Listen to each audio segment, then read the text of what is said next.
အားလုံးပဲမင်္ဂလာပါရှင် NOYC YouTube Channel လေးကနေပြန်လည်ကြိုဆိုလိုက်ပါတယ်ဒီကနေ့မှာတော့ဆီယာမခင်နှင်းယူရေးသားထားတဲ့နှမျောချစ်ကျင်နာဆိုတဲ့ဝတ္ထုတိုးလေးကိုဖတ်ပြတင်ဆက်ပေးပါမယ်ရှင်ဤဝတ္ထုတိုးလေးအားဖတ်ပြတင်ဆက်ခွင့်ပြုပါရန်ဤဝတ္ထုတိုးလေးနှင့်သက်ဆိုင်သူအားလုံးအားရုပ်သေးလေးစားစွာဖြင့်ခွင့်တောင်းအပ်ပါတယ်ရှင်နှမျောချစ်ကျင်နာသဘောတဝင်းကာလီတင်မှာနှမျောချစ်ကျင်နာစင်စစ်အထက်ပါတခြင်းမှာရွာတစ်ကြီးရွာကွန်းချံကုန်းကျောင်းထိုင်ဆရာတော်ဘုရားကြီးပြန်လွန်တော်မူစဉ်ကအေရင်ကျူရာတွင်တည်ဆိုသောတခြင်းတစ်ပုဒ်၏အဆုံးသတ်ဖြစ်လေသည်ထိုစဉ်ကထိုတခြင်းကိုရင်ကျူးတည်ဆိုသည်မှာရွာတစ်အလဲတန်းကျောင်းသူများဖြစ်၏ကျောင်းသူများမှာလှပတုံးပြိုရွယ်တုံးနုနယ်တုံးအရွယ်16နှစ်သောမှမကြော်ကြသည်သူများဖြစ်သည်ဆရာတော်ဘုရားကြီးပြန်လွန်တော်မူသည့်အတွက်ဝမ်းနည်းကြေခွဲစရာကောင်းသည်မကောင်းသည်ကိုညီသူမျှလေးလေးနက်နက်မတွေ့နိုင်အထူးသဖြင့်ကျောင်းသူလေးတွေမှာညူးပြန်ရွှင်ပြ၍ပျော်တောင်ပျော်နေကြသေးသည်ဆရာတော်ဘုရားစံချောင်းမချမီမြစ်ထဲတွင်အလောင်းတော်ကိုကရိတ်ဖောင်းပြတ်သက်မှတင်၍မြစ်အစုံအစမ်းဆွဲကြ၏တခုတ်ရင်းသမားတွေကတချင်းတကြောကြောတီဆိုကြရသည်မှာပျော်စရာပင်တည်းအထူးသဖြင့်အလေတန်းကျောင်းရှိကျောင်းသူကျောင်းသားများမှာများသောအားဖြင့်ဓမ္မစကြာဝတ်အသင်းပရိတ်အသင်းတို့ဖြင့်သာကုံလွန်ခဲ့ကြရသည်ပျော်ပွဲရွှင်ပွဲကျောင်းကပွဲများလွတ်ခဲ့ကြဘူးသူများမဟုတ်ပေကျောင်းအုပ်ဆရာကြီးဥပါဇံကိုတိုင်းကလော်ဂီအကြောင်းထက်လောကုတ္တရာတွင်စိတ်တန်သူဖြစ်၏အဖိတ်နေ့တိုင်းတွင်ကျောင်းကြီး၏အလဲဆောင်တွင်အားလုံးကျောင်းသားကျောင်းသူများစုဝေးကဆရာကြီးပြောပြသော950ဇနီးပတ်တော်ပုံမြင်များစက်ကြီးဆယ်ဘွဲ့များကိုတစ်ပတ်တစ်မျိုးနားထောင်ကြရသည်တစ်လတွင်တစ်ခေါက်လောက်မင်္ဂလာတရားတော်ကိုဖြစ်ဖြစ်လောကနီတိကျမ်းမှအချုပ်ပိုက်များကိုဖြစ်ဖြစ်တန်ပြန်ဟစ်၍တစ်ကြောင်းလုံးဆိုကြရလေသည်ရွာတိကြီးရွာရှိကျောင်းသားမိဘများကမူ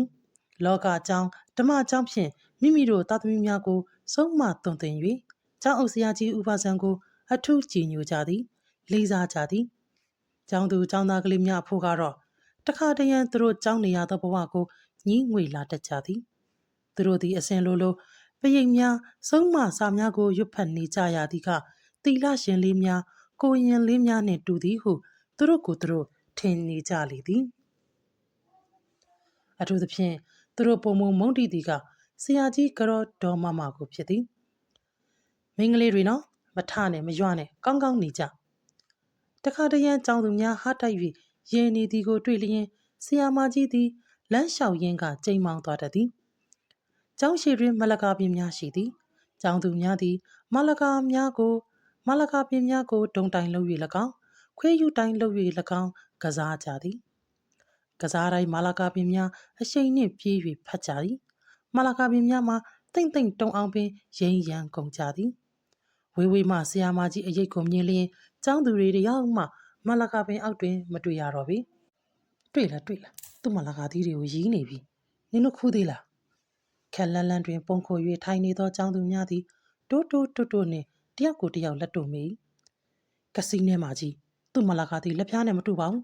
ကစားရင်သာအပင်ကိုထိမိတာမတောင်းစိန်သည်အစွာဆုံးအစော့ဆုံးဖြစ်၍မကျေနပ်တန်နှင့်ခက်အုပ်ပြော၏အမှန်စစ်စစ်ကျောင်းသူကျောင်းသားကလေးများသည်ကစားကွင်းကျဲကျဲကလေးလိုချင်ကြ၏ထိုအလဲတန်းကျောင်းမှာမြူနီစပယ်အထောက်ပံ့ခန်းဖြစ်၍ကျောင်းစရာလာခမှာတပါမြူနီစပယ်ကမပေးပေအားလုံးစရိတ်ကိုကျောင်းအုပ်ဆရာကြီးသည်ကိုပိုင်ကျောင်းပြီးမိမိအိတ်ထဲမှကုန်ကြစိုက်ထုတ်ရလေသည်ဆရာမကြီးသည်ကျောင်းသူများမျက်စိအမြင်ကချင်စရာသည်မာလာကာသီးများအပင်တွင်မပြောက်စေရမှဲ့၍လာတိုင်းခူးကကျောင်းသားများကိုပြန်၍ရောင်း၏ကျောင်းနောက်တွင်သူတို့စိုက်ပျိုးထားသောခြံထဲမှနှင်းစီတစ်ပွင့်နှင်းစီတစ်ခိုင်သောမှအလကားကြွေးကြမသွားစေရကျောင်းသူများကိုပြန်ရောင်း၍ပိုလျင်ရွာထဲတွင်ခြံဆောက်ပါ၏ကလှည့်၍ရောင်းရပေသည်နေ့လယ်မုတ်စားကျောင်းဆင်းတွင်ရွာထဲမှဈေးသည်များနှင့်အတူဆရာမကြီးတူမစိန်အေးကထညက်ချောင်းကလပဲစုပေါဇီးပြားချိုချင်းများကိုကျောင်းသားများအားရောင်းချရသည် ခြံမှရသည့်ပစံတရေစာရောင်း၍ရသောပစံများနှင့်အိမ်စရိတ်ကာမိအောင်သုံးသည်ကျောင်းသားများထံမှကျောင်းလာကမှကျောင်းသားအတုံအဆောင်ပရိဘောဂဝယ်သည်အပြက်အစည်းပြင်းသည်ဆရာကြီးနှင့်ဆရာမကြီးလာကမှတပိတ်ဝင်အိတ်ဝင်စုငွေဖြစ်လေသည်သူတို့ရွာတွင်ကျောင်းတစ်ကျောင်းတည်းမဟုတ်ကျောင်းအုပ်ဆရာမကြီးဒေါ်စိန်ဖို့ဦးစီးသောခရစ်ယာန်သာသနာပြုကျောင်းတစ်ကျောင်းကလည်းရွာဦးတွင်ရှိလေသည်ကျောင်းသူကျောင်းသားများသည်ဖျားရှိခိုးကျောင်းတွင်ဓမ္မသချင်းများကိုတည်ဆိုကြရပြီးခရစ်စမတ်ချိန်များတွင်ကျောင်းကပွဲလုပ်ကြသည်မစ်ရှင်မှအထောက်ပံ့ရ၍ကစားကွင်းတွင်လည်းချက်တောင်ရိုက်ကစားခြင်းဘောလုံးကစားခြင်းလုပ်ကြရ၍ပျော်စရာပင်တည်ဥပါစာ၏အလေတန်းကျောင်းမှမူလော်ကီရေးထက်လော်ကုတ်တရာကိုဦးစားပေးလွှင့်၍ကျောင်းသားများအနေနှင့်ပြင်းရည်ကြသည်သို့သောစာမေးပွဲရောက်လျင်အောင်ချက်ကောင်းသည်ကဥပါစံကျောင်းဖြစ်၍ကျောင်းပြေးခုံကစားပွဲများတွင်စုအမြောက်အများရသည်ကဒေါ်စိန်ဖူ၏ခရစ်ယာန်ကျောင်းဖြစ်၏ယခုတော့ကွန်းချံကုန်းကျောင်းဆရာတော်ပြန်လွန်တော်မူသည့်ပွဲမှာဥပါစံကျောင်းအတွက်ပွဲတော်ကြီးပင်သည်ကျောင်းသူကလေးများကောကျောင်းသားကလေးများပါအလွန်ပျော်နေကြသည်ပျော်လဲပျော်ကြပေမည်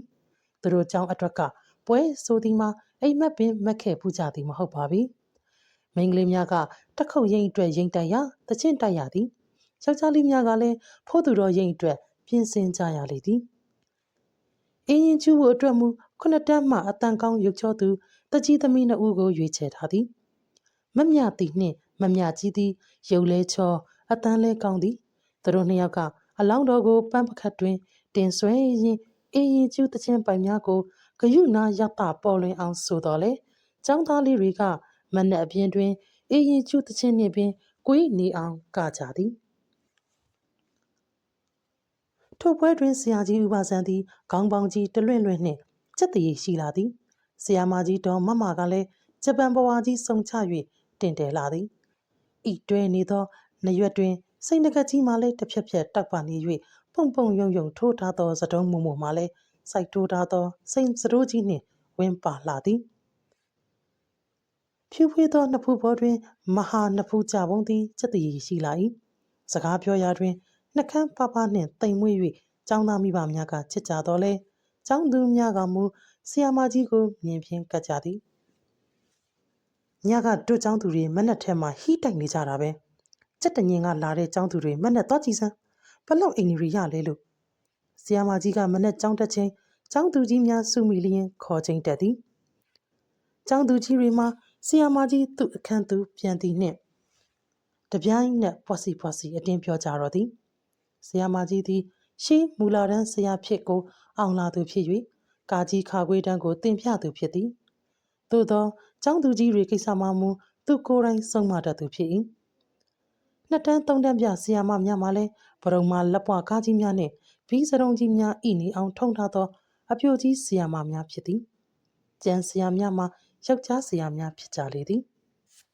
ကျောင်းသားကြီးများကလည်းမကျေနပ်ကြသူတို့ထံမှရသောလာကကိုဆရာမကြီးကစိန်ကိုသာစုသည်သူတို့အတွက်ဘောလုံးကွင်းလေးမှလှုပ်ဖေးပေါ်မရဟု၍အဖြစ်တင်လေသည်ရွာလမ်းဘေးတွင်ကြီးသားရသည်ကျောင်းနှင့်အတော်လန့်သောဖျားကျောင်းဝင်းတွင်ထွေခင်းရသည်ကျောင်းခေါင်းလောင်တန်ကြားမှအပြေလွှအမော်တကောပြေလာကြသည်ကိုလည်းမကျေနပ်ကြပေ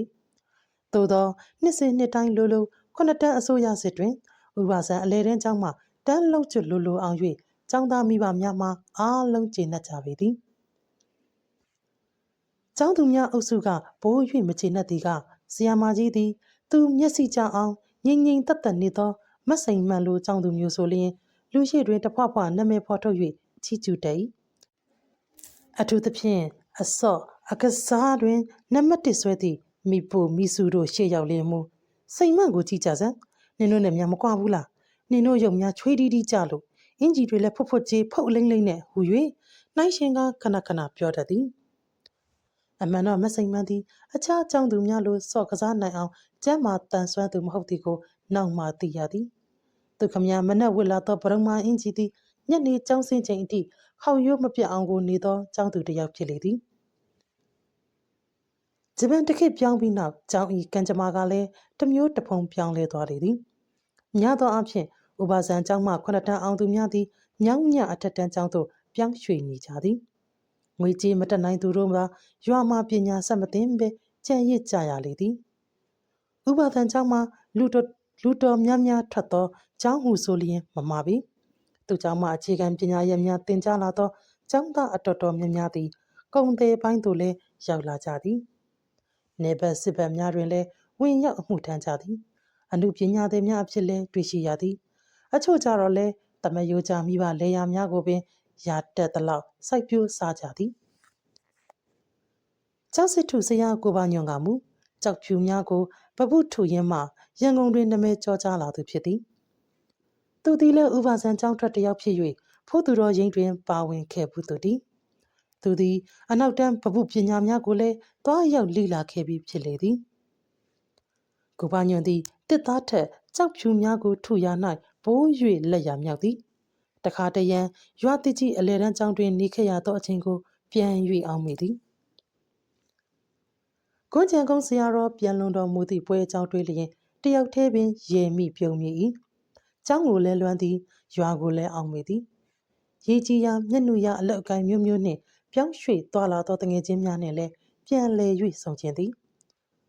သို့သောအတိတ်ဆိုသည်မှာအသေးတွင်ရေးထားသောပကြီးကားချက်သားသည်တွေးခေါ်တတ်သူမှပြန်လည်၍ရှုမြင်တတ်၏ဖော်ထုတ်တတ်၏မိထက်သူတို့၏နှလုံးသားတွင်မူတခါကရေးချေခဲ့သောဆုတ်ချက်ရာများသည်ရှိပင်ရှိခဲ့သောလဲပြန်လည်၍ပေါ်မလာတတ်ပေ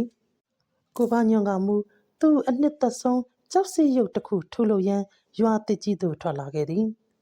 ရွာမှာနာနာနေနေရင်းတငယ်ချင်းများနှင့်လည်းတွေ့ကာကျောက်စစ်ထုမည်ဟုလည်းရည်စူးလာခဲ့သည်သူကြီးတော်တွေးလေရွှေကသူကိုလက်ခံပြုဆိုသည်သူသည်ရောက်သည့်ညနေပင်ရွာလေပိုင်းသို့ထွက်လာခဲ့၏သူတွေ့လို့သောဥပါဇံကျောင်းကြီးသည်ကမရှိတော့ပေ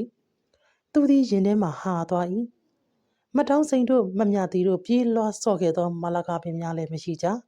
ထိုတစ်ပင်များနေရာတွင်စပယ်ချုံများကိုသာတွေ့ရသည်အလူမောင်ဘညွန့်ပါလားတိုက်တိုက်ဆန်းဆန်းကိုချန်ကုန်းဆရာတော်ပြန်လွန်တော်မူစဉ်ကတခုတ်တချင်းများဆက်ပြီးသောဦးကြီးညိုညင့်သွား၍ဆုံလျက်သည်ဟုတ်ကဲ့ခမကျွန်တော်မောင်ဘညွန့်ပါကျွန်တော်တို့ချောင်းကြီးသူသည်တကယ်ပင်ထစ်အားဖြစ်နေကြသည်ရင်ထဲမှာလည်းချောင်းကြီးအစားစိတ်ငြိမ်သက်နေသောအိမ်အိုကြီးကိုမြင်ရသည်မှာတုန်လှုပ်လာသည်ပြီးတော့လွမ်းဆွလာသလိုငိုခြင်းသလိုဖြစ်လာမိသည်အေးလေမင်းတို့ចောင်းကြီးဟာဆီယာမကြီးဒေါ်မကွယ်လွန်ကလေးကဘယ်မှာပြန်နလန်ထူနိုင်တော့လို့လဲဘာဗျဆီယာမကြီးလည်းမရှိတော့ဘူးလားမရှိတော့ဘူးမောင်ဤចောင်းကြီးကိုအုပ်ချုပ်သူကျောင်းအုပ်ဆရာကြီးမှာဥပဇံသားသည်သို့သောဒေါ်မဆုံးကလေးကဤចောင်းမှာပြန်လဲမထူထောင်နိုင်ဟုဆိုတော့စမ်းကြယ်လာ၏ဒီလိုပေါ့မောင်ရင်ရ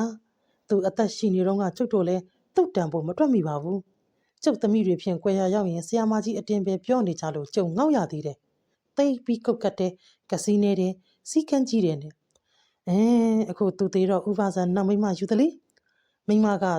ဆရာမကြီးလိုဦးထမ်းပဲ့ထမ်းရအောင်စာပေလည်းမတက်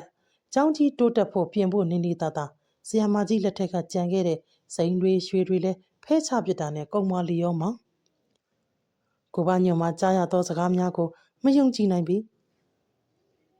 မဟုတ်နိုင်တာဗျာဆရာကြီးဟာလောကအကြောင်းဓမ္မအကြောင်းနဲ့ဟောပြောပြီးမတရားသားကိုအုပ်ထိန်လာတာအစိုးရပိုင်းမကြည့်စစ်ဖက်မှာရောကုန်တယ်ဘက်မှာရောသူ့တပည့်တွေတဲကဟော့ရန်နေပါတယ်ဒီလောက်ထိမ့်သိမ့်လာနိုင်တဲ့ကျောင်းအောင်ကြီးကဒီမိမတယောက်ကိုမထိန်နိုင်ဘူးရဲ့လို့ကိုပါညွန့်ကမကြေမနက်နှင့်ပြော၏ဦးကြီးညိုကမူရေပင်ရေလိုက်သေး၏ဒါပေါ်မိမ၏အလိုနိုင်ငံသို့မလွန်ဆိုင်နိုင်၍လိုက်ရောရလေသည်ဆိုတာမောင်ရင်လည်းမြမချောင်းသားပဲဒီစကလုံးတွေနမိတ်တော်တွေထဲပါတာရွတ်မိဖတ်မိမှာပေါ့စင်စစ်မတော့ဥပဇံကိုဒေါ်မကအုပ်ထိန်နေတာမောင်ရဲ့ဥပဇံမှာထွက်နေတဲ့အယောင်အလင်းတွေကဒီเจ้าရဲ့စက်တရေတွေဆိုတာဥပဇံနောက်ကရှိနေတဲ့ဒေါ်မရဲ့အယောင်အရှိန်တွေပေါ့မှာအခုတော့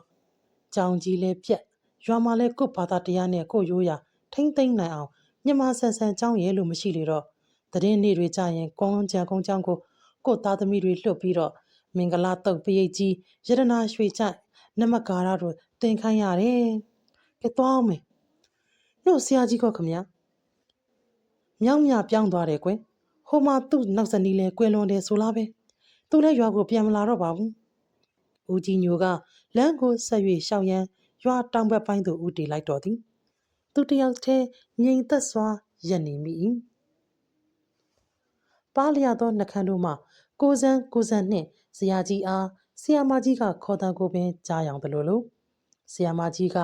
ပန်းရောင်ပဝါခေါင်းပေါင်းပေါင်း၍ဆရာကြီးကပန်းရောင်ပဝါခေါင်းပေါင်းပေါင်း၍ဆရာမကြီးကဂျပန်ပဝါချကာပွဲလေတင်ချပုံတစ်ခေတ်ကိုသူပြန်၍မြင်မိသည်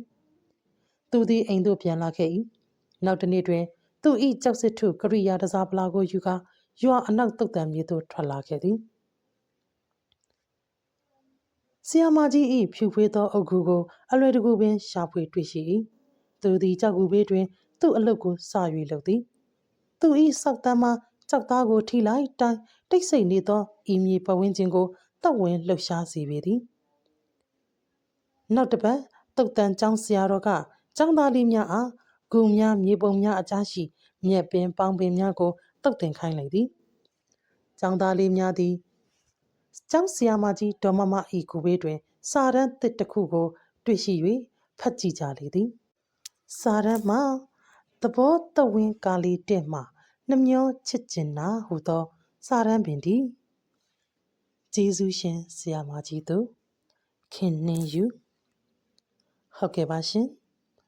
အဆုံးထိနားဆင်ပေးခဲ့တဲ့အတွက်အားလုံးကိုအထူးပဲကျေးဇူးတင်ရှိပါတယ်ရှင်အားလုံးပဲကိုယ်စိတ်နှဖျားကျန်းမာချမ်းသာ၍တာယာအေးချမ်းသောနေ့တစ်ကလေးများကိုပိုင်ဆိုင်နိုင်ကြပါစေရှင်ကျမကတော့မမြတ်ပါ